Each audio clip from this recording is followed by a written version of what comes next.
আমার কাছে মনে হয় প্রত্যেকটা শখের একটা নির্দিষ্ট বয়স আছে। মানুষ বলে না, সামনে অনেক সময় পাবা, তখন নিজের সব শখ পূরণ করো। এটা একেবারে ভুল। সময় কারোর জন্যই অপেক্ষা করে না। সময় থাকতেই নিজের সাধ্যের মধ্যে সবগুলো শখ পূরণ করা উচিত। আর নয়তো দেখা যাবে শখগুলো মরে যাবে, আর নয়তো আপনি নিজেই মরে যাবেন। হ্যালো এভরিওয়ান, আসসালামু আলাইকুম। কেমন আছেন আপনারা সবাই? আশা করছি সবাই অনেক অনেক ভালো আছে। আলহামদুলিল্লাহ, আমরাও ভালো আছি। চলে আসলাম আরো একটি ব্লগ ভিডিও নিয়ে। আর এখনকার যে ফুটেজটা দেখতে পাচ্ছেন, আলহামদুলিল্লাহ এটা আমার মেয়ে করে দিয়েছে। মেয়ে কিন্তু অনেক বড় হয়ে গিয়েছে। সবাই একটু বেশি বেশি করে দোয়া করে দিয়েন। তো যাই হোক, এখন হচ্ছে বিকাল 5টা বাজে আর আমরা মা মেয়ে বের হয়ে পড়িয়েছি। ওই যে বললাম, সবগুলো শখ পূরণ করে একটা নির্দিষ্ট সময় আছে। আর এই যে দেখেন, মায়ের বাড়ির সামনে দিয়ে যাওয়া আর মায়ের বাড়িতে যেতে না পারার কষ্টটা কেমন যেন লাগে, তাই না? প্রতিবার যখন এই রাস্তাটা দিয়ে যাই আর আম্মুর বাসার রাস্তাটা দেখি, সেটা এমন করে জানিস না, কেমন যে একটা ধুক করে ওঠে। যদিও আমার মায়ের বাসা আমার বাসা থেকে খুবই কাছে, তারপরও যখন এই রাস্তাটা দিয়ে যাই, ওই যে দেখতে পাচ্ছেন, ওই যে আমার মায়ের বাসা দেখা যায়, তখন যখন যেতে না পারি আমার মেয়েরও খারাপ লাগে, আমারও খারাপ লাগে। আমার কাছে মনে হয় প্রত্যেকটা মেয়েরই এইটা ফিল হয় যখন তারা মায়ের বাড়ির সামনে রাস্তা দিয়ে যায় আর মায়ের বাড়িতে যেতে না পারে। তো যাই হোক, বক বক করতে করতে কিন্তু আমরা আমাদের গন্তব্যস্থানে এসে গিয়েছি। আজকে আমরা মা মেয়ে একা একা এসেছি, মেয়ের বাবাকে নিয়ে এসে নাই, যেহেতু তার হাতে সময় নিয়ে আসি, অনেক বেশি ব্যস্ত, যার কারণে চিন্তা করলাম আমরা মা মেয়ে ঘুরে আসি। অনেক দিন ধরে বাসা থেকে তেমনভাবে বের হওয়া হচ্ছিল না, মেয়েটা একেবারে একা একা পড়ে গিয়েছে।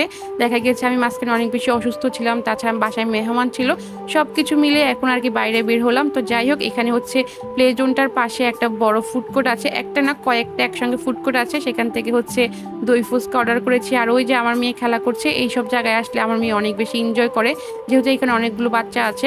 আর এই যে এখানে কিন্তু বসার অনেক ভালো একটা জায়গা আছে, গার্জিয়ানরা সবাই এইদিকে বসে থাকে, বাচ্চারা ওইদিকে খেলা করে। আর এইদিকে হচ্ছে সারিতে অনেকগুলো ফুড কোর্ট আছে। আচ্ছা, এখানে নিয়ম হচ্ছে আপনি অর্ডার করে আসবেন, টাকা দিয়ে দিবেন, আপনার ওরা হচ্ছে আপনাদেরকে এই জিনিসটা দিবে।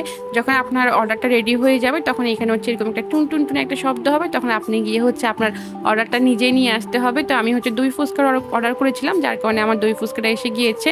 তো আমার মেয়েকে অনেকবার বললাম যে দই ফুচকা খাও, সে খাবে না, যার কারণে তাকে একটা চিপস নিয়ে দিলাম। তো সেও খুশি, আমিও খুশি। তবে এই ফুচকার দাম কিন্তু অনেক ছিল, 160 টাকা ছিল, দামটা একটু বেশি হয়েছে। নর্মালি দেখা যায় দই ফুচকা 100 টাকা 120 টাকায় হয়, তবে জায়গাটাও কিন্তু অনেক বেশি ভিআইপি, দেখতেই হবে। তবে দই ফুচকার যে টেস্ট, সেটা কিন্তু 100তে 100 ছিল, অনেক বেশি ভালো ছিল। আমি এখন পর্যন্ত অনেক জায়গায় দই ফুচকা ট্রাই করেছিলাম, তবে এটা আমার কাছে কেমন যেন অনেক বেশি ভালোই লেগেছে। আমি এই জায়গায় অনেকবার গিয়েছি, অন্যান্য যে ফুডগুলো আছে সেগুলো ট্রাই করা হয়েছিল, বাট এই যে দই ফুচকা এটা প্রথমবার খেলাম। আমার কাছে মনে হয় নেক্সট টাইম গেলেও আমি এটা ট্রাই করব। তো যাই হোক, এখানে এসেছি আমরা প্রায় 1.5 ঘন্টার মতো হয়ে গেছে, যাওয়ার সময় হয়ে গেছে প্রায় 7টা বাজে। মেয়ের বাবা অলরেডি বাসায় চলে এসেছে, তো চিন্তা করলাম বাসায় চলে যাই। তার আগে আমার কিছু কেনাকাটা করে আছে টুকটাক, সেগুলো করে নিব। আমার কাছে মনে হয় প্রত্যেকটা শখের একটা নির্দিষ্ট সময় আছে, যার যখন মন চায়, যদি সাধ্য থাকে সেটা করা উচিত। দেখা যায় সময়ের সাথে সেই শখটা কিন্তু থাকে না, একটা সময় দেখা যায় হয়তো শখ মরে গেছে, নয়তো আপনি নিজেই মরে গেছেন। যাই হোক, এই যে এইটা হচ্ছে নিচে, উপরে হচ্ছে গিয়া ফুড কোর্টটা আর প্লে জোনটা, নিচে হচ্ছে বড় একটা সুপার শপ আছে। আমরা হচ্ছে আজকে উৎসবে এসেছি, চট্টগ্রামে যারা আছেন তারা তো অবশ্যই চিনেন। তো আমার যা যা লাগে আমি হচ্ছে টুকটুক করে নিয়ে নিচ্ছিলাম, আর বাইরে আসলে তেমন একটা ভিডিও করতে পারি না। তো আমাদের কেনাকাটা শেষ, এখন হচ্ছে বিলটা পে করে দিয়ে আমরা হচ্ছে চলে যাব। আর এইসব জায়গায় আসলে আমার মেয়ে অনেক বেশি এনজয় করে। আমি আমার মেয়েকে ছোট থেকে শিখিয়েছি, নিজের যা প্রয়োজন, যা শখ আছে, যদি সাধ্য থাকে তাহলে কিন্তু পূরণ করা উচিত, কারণ দেখা যাবে অনেকটা সময় শখটা মরে যায়, নয়তো আমি নিজেই মরে যাব।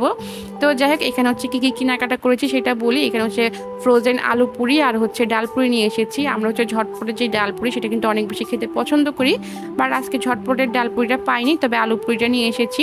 আর এই পুরিটা অনেক বেশি মজা ছিল, অলরেডি যেহেতু খেয়ে ফেলেছি, যার কারণে বলতে পারি আর কি। আর এটা হচ্ছে আলু পুরি, দুইটাই অনেক ভালো ছিল। আরও কিছু নিয়ে এসেছি বাজার, চকলেট, জুস, চিপ, যা যা লাগে আর কি, এগুলো না কিনলেও হতো। তবে আমি মেনলি গিয়েছিলাম আমার মাথার একটা অয়েলের জন্য, অতিরিক্ত চুল পড়ে যাচ্ছে, আইসক্রিম, তারপর হচ্ছে জেলি, ব্রেড দিয়ে খাওয়ার জন্য এই অয়েলটা নিয়ে এসেছি। এটা তো আপনারা চিনেন, মোটামুটি ভাইরাল একটা অয়েল। তো এখানে হচ্ছে কফি আছে, চকলেট আছে, শ্যাম্পু আছে, মোটামুটি এই তো এইসব ছিল হচ্ছে আজকের কেনাকাটা। আপনাদের কাছে আমার ভিডিওটা কেমন লেগেছে অবশ্যই জানাবেন। সবাই খুব খুব ভালো থাকবেন। আজকের ভিডিওটা এখানে শেষ করছি। খুদা হাফেজ, আসসালামু আলাইকুম।